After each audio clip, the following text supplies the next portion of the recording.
व्यक्ति विवेकी कौन है? जिसको कोई बात बहुत न समझानी पड़े वो विवेकी है।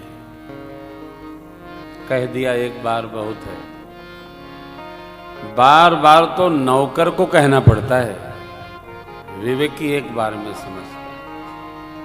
और विवेक मिलता कहाँ? तो बिनु सत्संग विवेक न हुई। जितना यहां हो उतना ही बढ़ना चाहिए। हमारे में कोई विश्वास करे हमारा सौभाग्य है। भरत भैया के चरित्र का यही वैशिष्ट्य है। भरत जी भगवान की शरण में आए, भगवान को दंडवत भरत जी निषाद जी के कहने पर भी सन्मुख जाकर नहीं करते, पीछे से ही पाहिनाथ कही पाहि गोसाई भूतल रेहु। परमात्मा ने देखा नहीं सुना। लक्ष्मण जी सन्मुख खड़े हैं। लक्ष्मण जी ने थोड़ी गर्जना की थी तो भगवान चाहते हैं लक्ष्मण कहे तो मैं भरत जी को उठाऊं। भरातृ प्रेम का भार स्वामी प्रेम पर रखते हुए और भरत जी तत्क्षण दंडवत कर गए सरकार को। कहत सब प्रेम नाई महिमा भरत प्रणाम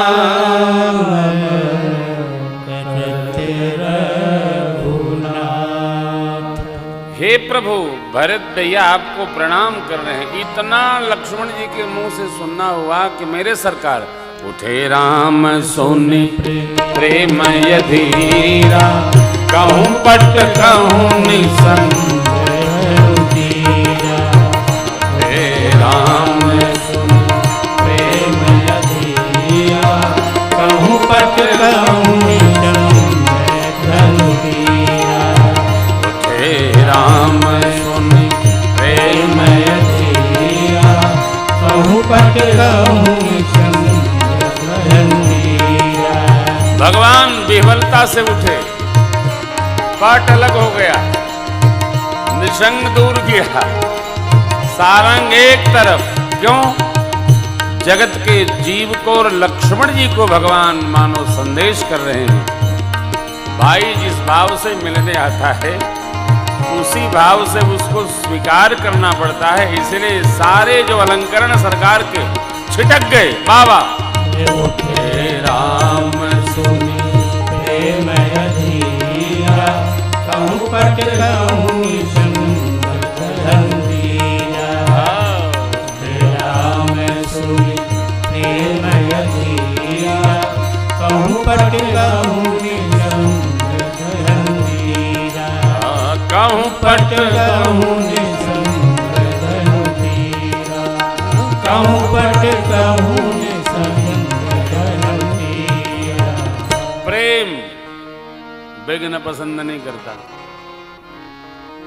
भरत जी निर्मल हृदय निर्मल भाव निर्मल मन लेकर आए हैं। भगवान के शरीर से ये निर्जीव माना जाने वाला वस्त्र भी विलग हो गया। क्यों? भगवान जब भैया को उठाकर हृदय से लगावे तो हमारे द्वारा कोई विघ्न न आवे, विक्षेप न आवे। अस्तु कहूँ पट। भगवान भरत जी को उठाने चले। भरत जी प्रेम की मूर्ति है। प्रेम यमिय मंदर बिरह भरत पयोधि गभीर मति प्रगटे सुर साधु हित कृपा सिंधु। श्री राम प्रेम पयूष पूर्ण होत जनमन।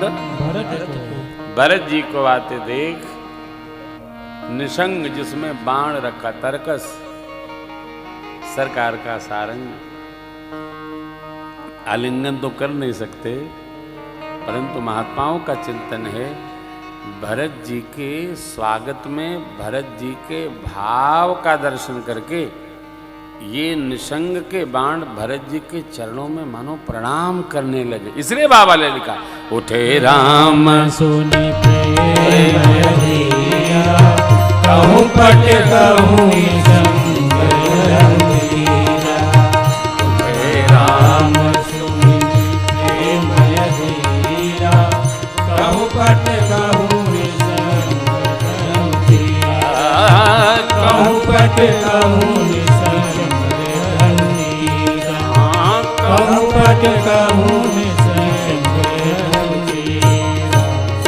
अब भगवान ने उठा लिया, हृदय से लगा लिया। भरत जी चाहते हैं सरकार हमारे मुख का दर्शन न करें।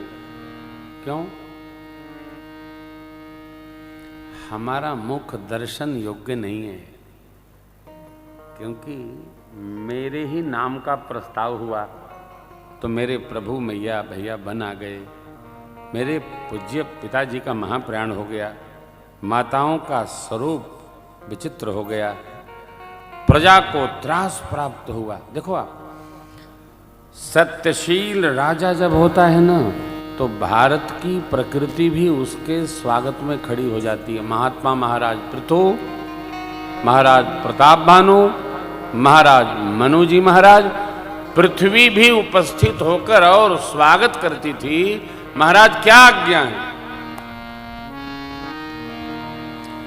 परिवार का पिता धर्मशील होता है तो देवगण उसका सम्मान करते हुए परिवार के प्रति ऐसा भाव देते हैं, सबका मन हृदय भगवान की ओर रमने लगता है। ये पिता की धर्मशीलता का परिणाम है।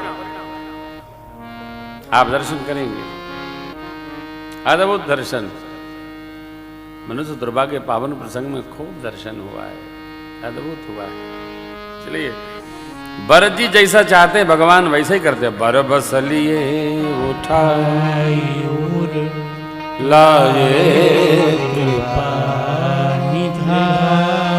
भरत राम के मिलन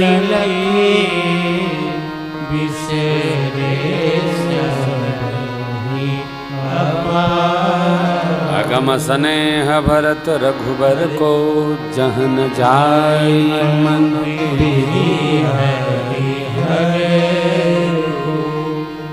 मिलन बिलो कि भरत रघुबर सुरगन सभय।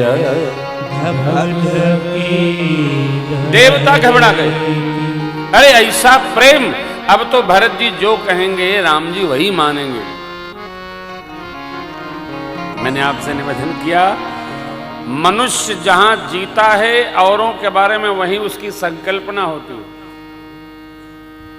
भारत का समाज पहले से बहुत श्रेष्ठ हुआ है। भारत का समाज पहले से मधुर होकर और सदगृहस्थ भाव में जीने का अभ्यास ही हुआ है। ये अभिमान नहीं है, ये सहजावस्था। आपको बताऊं, हम हमारे मानस पुत्र हैं राजन, और हम दोनों कथा करते हैं। हम लोग राम कथा ही करते हैं, वो भी कथा करता, हम भी कथा ही करते हैं, और कुछ आता ही नहीं है। 2 वर्षों तक कथा का न, उसके पास तो 2.5 साल का समय नहीं है, हमारे पास 1.5-2 साल का समय नहीं है। ये आप आशीर्वाद न दो।